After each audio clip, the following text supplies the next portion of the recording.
Olá, meus irmãos e irmãs. Que a graça e a paz do nosso Senhor Jesus Cristo seja sobre a sua vida.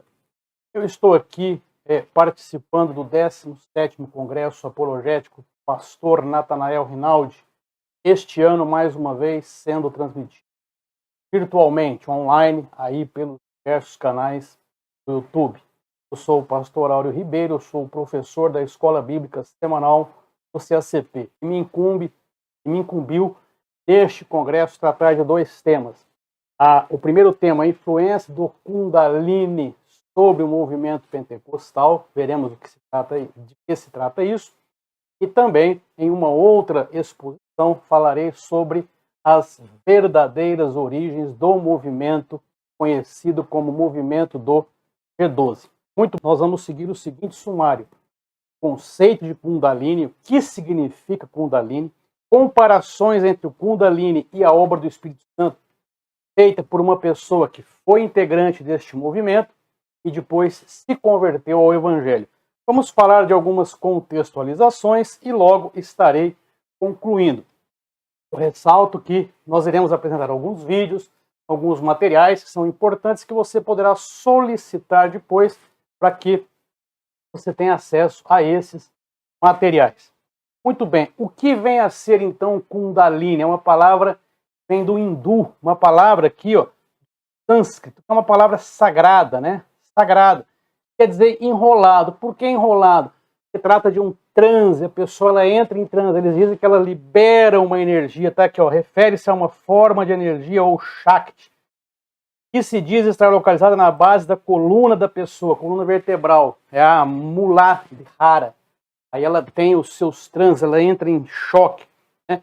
Isso é muito antigo, isso tem aí séculos aqui, já havia práticas como essa, século XI, então estamos falando aí de 10 séculos, mais de 1000 anos atrás, né?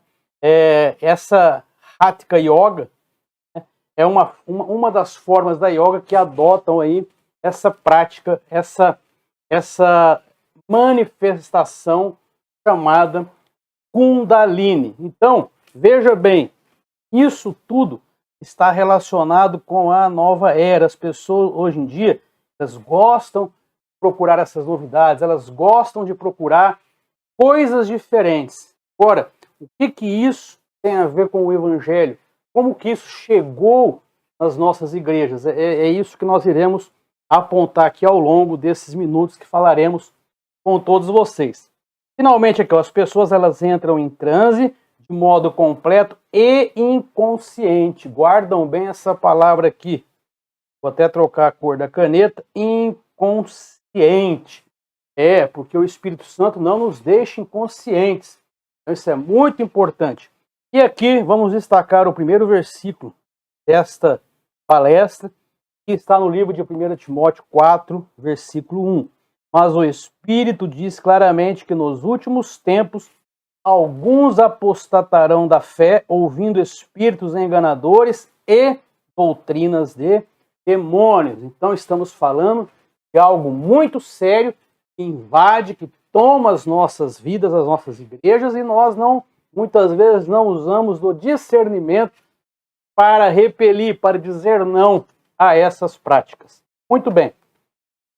Kundalini e igrejas pentecostais. Eu vou mostrar para vocês agora um vídeo. É um vídeo muito chocante. Mostra as manifestações dessa prática do Kundalini e mostra manifestações em igrejas pentecostais. Tá bom? Vamos comparar aí para vocês poderem verificar. Vamos lá. À medida que o vídeo vai correndo, eu vou explicando, né, o que se passa.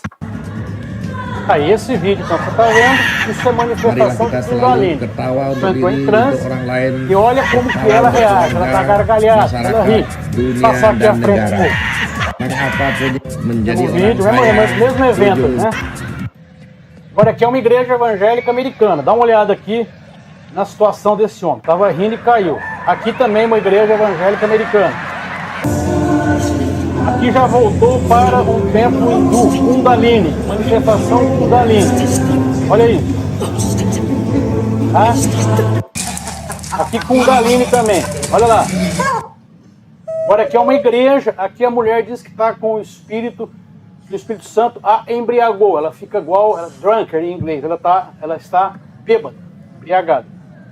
Veja, está no púlpito, hein? Olha lá. Caiu.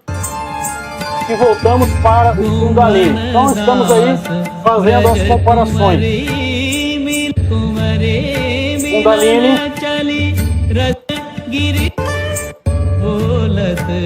observe que a pessoa ela fica fora de aqui, para comparar, muitas igrejas neopentecostais dizem que você consegue transferir unção. Isso, inclusive, no Brasil não é algo tão incomum. Vira e mexe, a gente vê por aí na mídia, nos vídeos, etc. Então aqui vou comparar a transferência de unção de uma suposta igreja evangélica e de um ritual do Kundalini. Vamos lá. Só transferiu, caiu. Agora aqui, no Kundalini. Olha o que ele faz aqui. Então o mestre, olha lá, passa a unção para a pessoa. Poder, caiu. São o quê? São forças invisíveis. Aqui é numa reunião supostamente evangélica. Ele joga, olha lá, a pessoa cai. Observe que as pessoas, elas entram entrando, elas perdem a consciência completamente.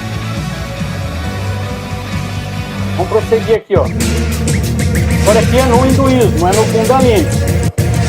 Olha lá, o mestre, ele aponta. Olha lá, a pessoa, ela trepida, né? Ela gesticula exatamente do mesmo modo que acontece na igreja. Aqui, Kundalini. Many in the drunk in kind of thing happening in the Bible to believers. Only people possessed with control. If other non-Christian movements are experiencing the Christian move self-control, if other non-Christian movement is self-control, if other non-Christian movements are experiencing the same thing, and the Bible doesn't support this, then or the enemy look foolish and misrepresent. Então é isso. Esse vídeo a gente conseguiu comparar bem e ver como é similar, é uma manifestação extremamente parecida. Seguinte detalhe, em ambos os casos as pessoas elas perdem completamente o controle das suas próprias consciências. Tá? Então aqui, o Robert Wimmer, ele foi um adepto desse movimento, depois ele se converteu e ele vai trazer algumas diferenças, vou repetir depois, mostrando os textos bíblicos da obra do Espírito Santo, ou pelo menos como deve ser a obra do Espírito Santo, mas aqui a comparação que ele faz do movimento Kundalini com o movimento do Espírito Santo. Então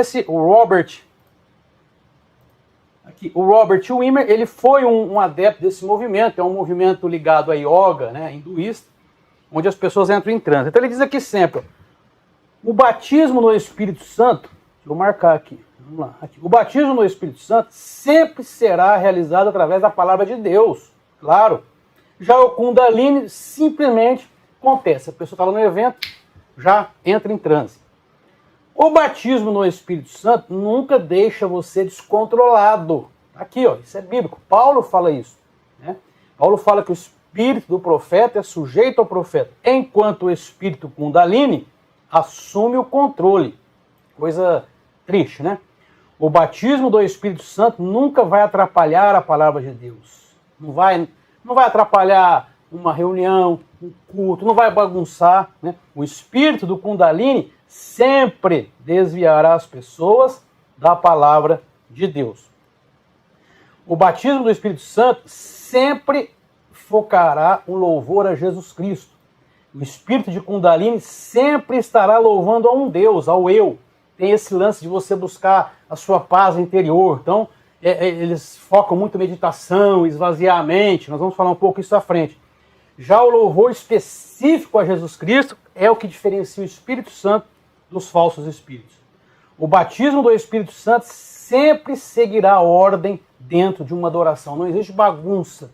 Tudo que tem bagunça não é do Espírito Santo. O Espírito Kundalini nunca obedecerá a nenhuma ordem, apenas a experiência. Às vezes você ouve muitas pessoas falando assim, né?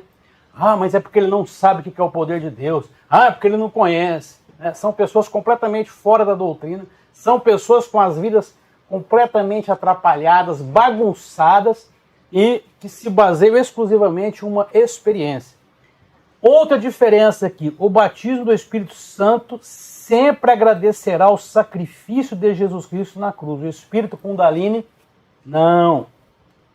O batismo do Espírito Santo proferirá uma profecia, uma escritura que estará 100% alinhada com as escrituras.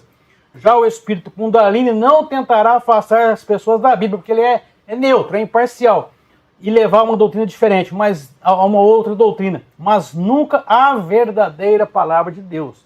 É o tal do Zen. Tem pessoas que inclusive defendem as práticas da yoga como se não fosse uma religião. O Kundalini ele é ligado diretamente à prática da yoga. Tá? Então aqui as diferenças do movimento Kundalini com o batismo no Espírito Santo.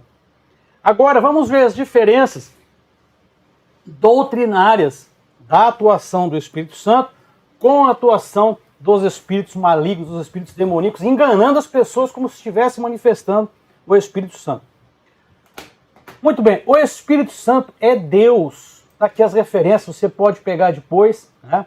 Mateus 29, 19, 2 Coríntios 13, 14. Ele tem todos os atributos da divindade. O Espírito Santo tem poder e conhecimentos ilimitados. Os guias espirituais demoníacos são seres criados com poder e conhecimento limitados. Embora seus poderes e conhecimentos estejam acima dos humanos, eles são limitados. Então, não dá para comparar.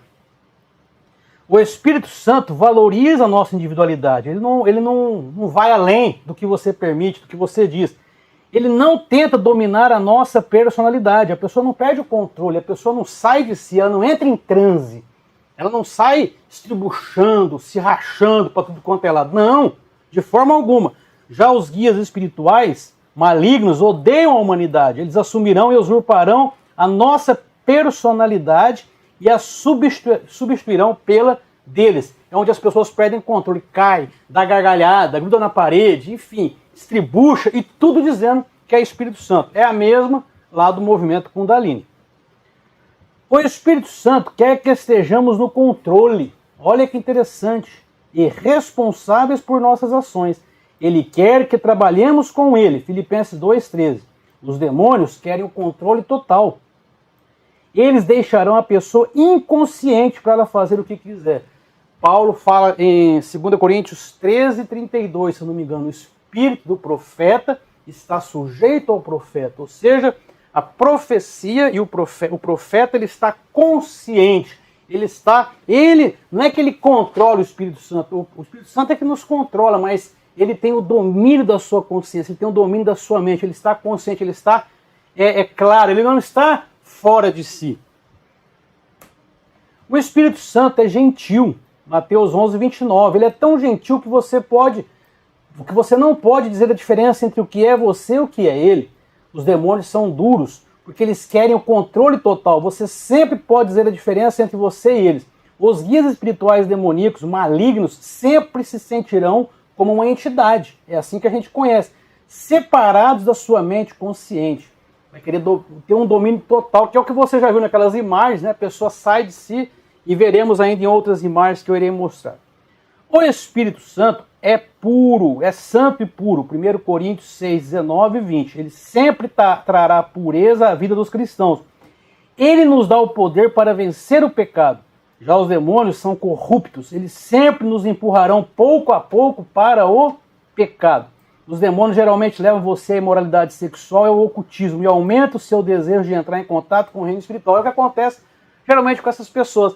Elas se perdem completamente no controle das suas próprias vidas, acabam tendo problemas ligados à depressão, à angústia, crise de pânico, problemas diversos, problemas familiares, enfim. Por quê? Porque se descontrolaram e o controle passou a ser feito pelos espíritos malignos. O Espírito Santo sempre, então está aqui, ó, sempre, todo o tempo, glorifica Jesus. João 16, 13 e 14. Traz humildade para a pessoa em que ele habita. Os demônios odeiam Jesus, claro, é inimigo, né? O diabo, vosso adversário, Pedro fala. Eles sempre glorificam a pessoa em que habitam. O orgulho é o caráter fundamental dos demônios, e esse orgulho se transfere para a pessoa em que eles habitam. Só você ver aí os exemplos que nós temos de pessoas, né, que são envolvidas com as obras malignas, como que elas são orgulhosas, o ego delas é que tem que falar mais alto. Ainda aqui, a diferença. O Espírito Santo nunca apaga as nossas mentes, mas nos impulsiona para sermos conforme a imagem de Cristo, conformados, transformados. Romanos 8, 29. O Espírito Santo quer que levemos nossos pensamentos cativos, presos, conectados à palavra. Ele quer que desejamos e façamos a sua boa vontade. O Espírito Santo quer que estejamos sempre ativamente unidos a ele. Já os espíritos malignos vão tentar apagar nossas mentes e funcionam melhor quando deixamos assumir o controle. Olha isso aqui. Isso fica evidente na meditação, que é quando a pessoa é instada a limpar a mente. Demônios têm dificuldade em controlar uma mente ativa. Eles sempre encorajam a passividade para que possam assumir o controle. Pense nas pessoas que ficam bêbadas ou usam droga. Elas correm o risco de serem dominadas por demônios. E é o que acontece no Kundalini, a pessoa é levada a se esvaziar. É o que acontece em muitas reuniões no meio neopentecostal, principalmente. As pessoas são convidadas a esvaziar a mente. Onde já se viu isso? Isso não tem qualquer fundamentação bíblica. O Espírito Santo nos convence dos nossos pecados, mas a sua convicção não é destrutiva. João 16, 8 e 9. Ele sempre conduz a pessoa ao arrependimento, ao perdão, à redenção e à paz. Os demônios fazem uma das duas coisas. Eles justificarão os pecados de uma pessoa ou trarão culpa, acusação esmagadora. E acusação esmagadoras, para que a pessoa não acredite que pode ver a redenção. A culpa demoníaca sempre traz a mensagem: você não pode ser perdoado. Quando ele fala justificarão aqui, é porque ele cria uma ideia, ele cria desculpa. Ah, todo mundo faz. Ah, mas isso o fulano já fez. Ah, o fulano já fez aquilo. E ele se justifica. Nesse sentido, não é a justificação como Jesus faz com os nossos pecados. O Espírito Santo nunca trará mensagens que contradigam a palavra de Deus. É que eu não vou me focar só na questão do Kundalini, mas também outros tipos de manifestações que tem dentro das nossas igrejas, né, cristãs, evangélicas, particularmente as neopentecostais ou as pentecostais, eventos, situações que são criadas, que são feitas, encontros, movimentos totalmente contrários à palavra de Deus. Os demônios, eles distorcem a palavra de Deus para que o pecado seja justificado, para que as desculpas sejam aceitas. Muito bem, essas então são as principais, deixa eu ver se tem mais alguma aqui, não é isso mesmo. As principais diferenças da atuação do Espírito Santo e da atuação dos espíritos malignos. Agora aqui eu vou trazer parte de um vídeo do pastor Strong, que é um pastor que vive em Auckland, se não me engano, na Nova Zelândia, se não me engano é em Auckland. E ele viveu um movimento chamado da Igreja de Toronto, no Canadá, nos inícios dos anos 90. Depois ele teve problemas, saiu daquele movimento, e ele escreveu um livro a respeito disso, a invasão de espíritos enganadores na igreja evangélica, na igreja protestante. E exatamente com a mesma artimanha, com as mesmas características do chamado movimento Kundalini. Tá? Então vamos acompanhar aqui parte nesse vídeo do pastor Strong.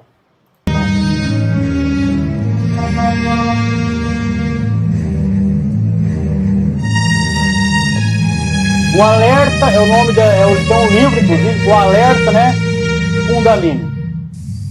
Hi, I'm Andrew Strom, author of the book Kundalini eu sou Warning, o Andrew Strom, autor do livro Kundalini, avisando a Of respeito course, dos that's a very radical title.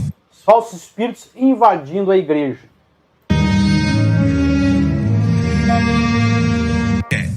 And my background is I've been involved in the charismatic movement myself for over a huge invasion in church history.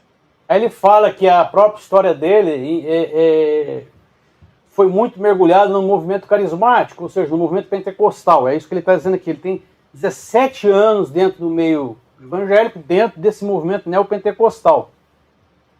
So we've got a lot to look at.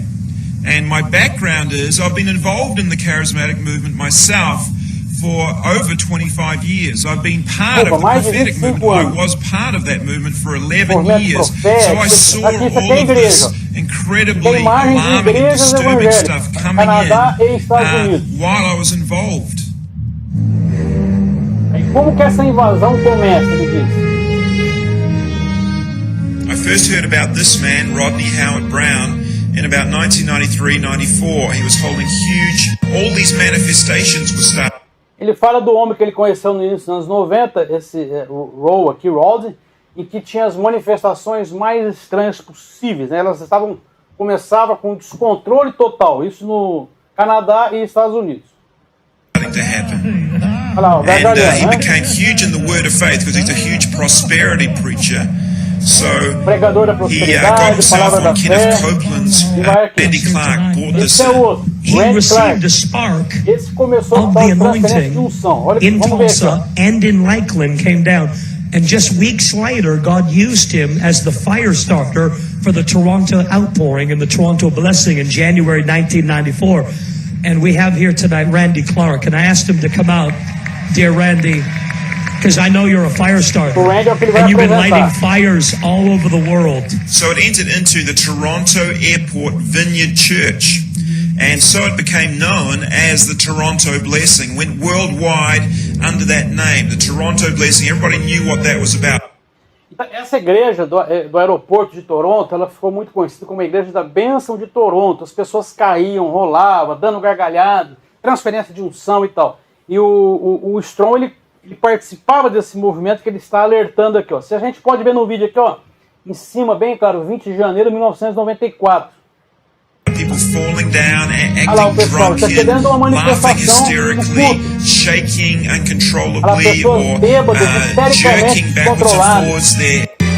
Agora ele vai mostrar alguns movimentos de Kundalini, pessoas com as manifestações de Kundalini. Now the basic question that we're asking in this documentary is, why are these manifestations so similar to Eastern religions and Hinduism and the Kundalini cults, and yet they're not found in Scripture, they're not found in the Bible, they're not found in classical Christianity at all? De Toronto, no meio evangélico. Olha lá, ó, gargalhada. Isso aqui é Of course, in Hinduism, one of the most common ways of experiencing a Kundalini awakening is through a guru placing his hand upon your forehead. This is called Shaktipat. And when they do that, you'll be infused with this incredible love and this wave of emotion. You fall down, there'll be all these manifestations, maybe animal noises, joy and weeping and shaking. This is a Kundalini. Agora aqui é na igreja. Soprou, caiu. Now, one of the very clearest signs of a Kundalini awakening has always been, again and again, it's promoted seen in your spirit. Aqui, ó. Olha como que ela é uma igreja, supostamente. And then in 2000, of course, the Lakeland movement was also promoted. Is I lay hands on every single person that comes. God, give it away, give it away, give it away. That's Esse the homem focus. que nós já vimos antes, o Strong, ele explica que depois ele se separou da primeira esposa, casou novamente e continuou com esse lance de transferência de unção e quebra-quebra, e transe, etc. Impartation. Some are saying this is the most magazine began parts and spoke for this anointing right through the age and then welcome to put the I firmly believe in token the ghost, right? Flosh Fest, which they hold every year, attracting hundreds of people. Nas sessões hinduístas, estão vendo? And of course, if anybody questions accomplice, Benda and Cheyenne, Reading and literally like the new age. E assim vai. Sign. Mysticism, they don't want any Esse é um vídeo healings and completo que miracles. tem We've got to tem have these YouTube, mas things. você We've got to pode have them in solicitar balance. que tem essa We should legenda. have them in Eu fiz a abundance. gravação com We've a got legenda to be automática, a New mas dá para Testament entender people. muito bem, tá bom? Então vamos prosseguir aqui. Agora, e esses movimentos que eu vou mostrar para vocês agora? Que isso agora que eu tirei, foi também na internet, é aqui no Brasil. Deem uma olhada só. Primeiramente, olha esse homem aí que se intitula um pastor. Que roupa que é essa? Né? E olha como é que ele dança. Fica vendo? Isso no meio da igreja.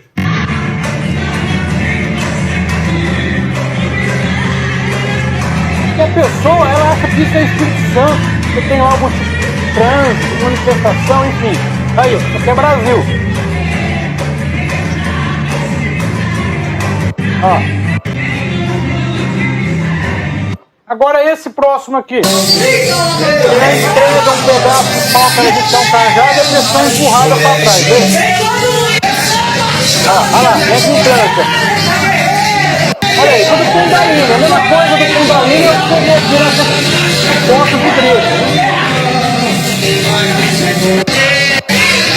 Olha aí, olha lá. A pessoa cai, desmaia, enfim, é uma salada completa, né? Uma coisa. E aqui, esse último aqui, ó.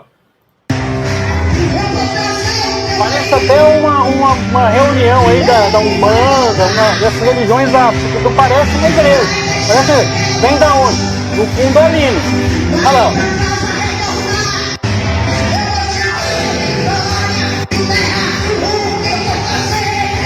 Olha a mulher girando no meio ali, gente.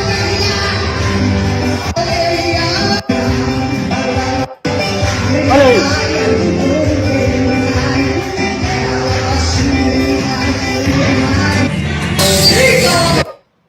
Muito bem. Chegamos aqui no final dessa palestra, né, a influência do movimento Kundalini no movimento pentecostal. Por que a influência? Porque é muito similar. Porque é praticamente o mesmo tipo, os mesmos tipos de transe, as mesmas manifestações, as consequências, a pessoa cai rindo, cai chorando, perde a consciência completamente. Vimos aí cenas muito pesadas de reuniões, tanto nos Estados Unidos, Canadá e essas últimas 3 aqui no Brasil. E a conclusão que nós trazemos é o seguinte: nós precisamos nos capacitar cada vez mais na verdadeira doutrina.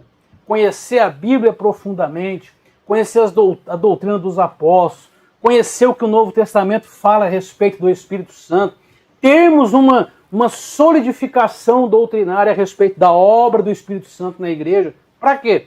Para a gente ter o discernimento em relação a isso. Quando você vai investigar a vida dessas pessoas, é pior ainda. São pessoas recasadas, pessoas, algumas nem casadas, vivendo juntas, pessoas que das suas cidades devem a todo mundo, pessoas com a vida toda enrolada, pessoas que vivem com síndrome de pânico, depressão, fuxicaria, né? Muita fofoca. São igrejas desestruturadas. São pessoas que se rebelaram na sua igreja inicial, aí vai lá, abre uma obra como essa. E isso leva as pessoas a procurarem, a querer frequentar, achando que isso é a obra de Deus. E a gente viu que esse engano maligno tem mais de 10 séculos, ou seja, mais de 1000 anos. Nós vimos que a origem do Kundalini é lá dos anos 1000. É o mesmo tipo de manifestação, as características são idênticas. Então é muito importante, como diz o tema do nosso congresso, que ninguém vos engane. Você que está assistindo essa palestra, transmita, passe para outras pessoas que estão envolvidas em movimentos desses aí, que muitos chamam de reteté, não são disso, não são do monte, não são daquilo. Sai disso, foge disso. Uma coisa muito importante que você deve gravar é a respeito da consciência. Quando a pessoa está orando, buscando o Espírito Santo, está numa vigília, ela não vai perder a consciência, já abre o teu olho porque tem coisa errada, tá bom? E aqui então nós encerramos essa palestra, a influência do movimento Kundalini no movimento pentecostal, e a gente vai se ver aí na próxima palestra, tá bom? Deus abençoe a todos vocês, fiquem todos na paz do Senhor Jesus. Um abraço.